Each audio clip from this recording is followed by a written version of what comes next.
துணையில இன்னைக்கான ப்ரமோ என்னன்னு பார்க்கலாம். சோழனும் நிலாவும் போயிட்டு வக்கீல் கிட்ட பேசுறாங்க. எங்களுக்கு டிவோர்ஸ் வேணும். நாங்க கரெக்ட்டா 2 பேருமே டிசைட் பண்ணி தான் டிவோர்ஸ் கேட்கறதுக்காக வந்திருக்கோம் அப்படின்னு சொல்றாங்க. அதுக்கு அந்த வக்கீல் சொல்றாங்க, உங்களுக்கு என்ன காரணம் நீங்க 2 பேரும் பிரியறதுக்கு அப்படின்னு சொல்றாங்க.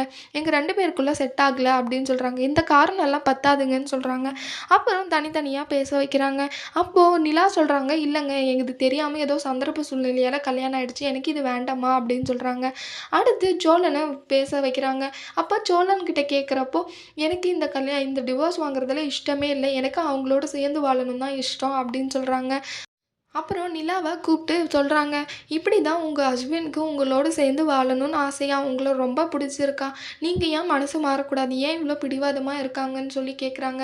அத கேட்ட நிலாவுக்கு ரொம்ப ஷாக்கு. என்ன இது புதுசா சொல்றீங்க? இல்லங்க எனக்கு ஒண்ணும் புரியல. சரி இருங்க நான் பேசிட்டு வரேன் அப்படின்னு சொல்லிட்டு அங்கேருந்து போயிடுறாங்க. நிலா அப்புறம் சோழன்கிட்ட கேட்குறாங்க, என்னங்க சொன்னீங்கன்னு சொல்லிட்டு. அவங்க என்ன சொன்னாங்களோ அதுதாங்க சொன்னேன் அப்படின்னு சொல்லிட்டு சோழனும் அங்கேருந்து கிளம்பி போயிடுறாங்க. நிலாவுக்கு என்ன பண்ணுறதுனே புரியலை. நிலா டிவோர்ஸ் திரும்பியும் கேட்பாங்களா மாட்டாங்களான்னு வரப்போகிற வீடியோவில் பார்க்கலாம். இந்த வீடியோ பிடிச்சிருந்தா லைக் பண்ணுங்கள். பாய்.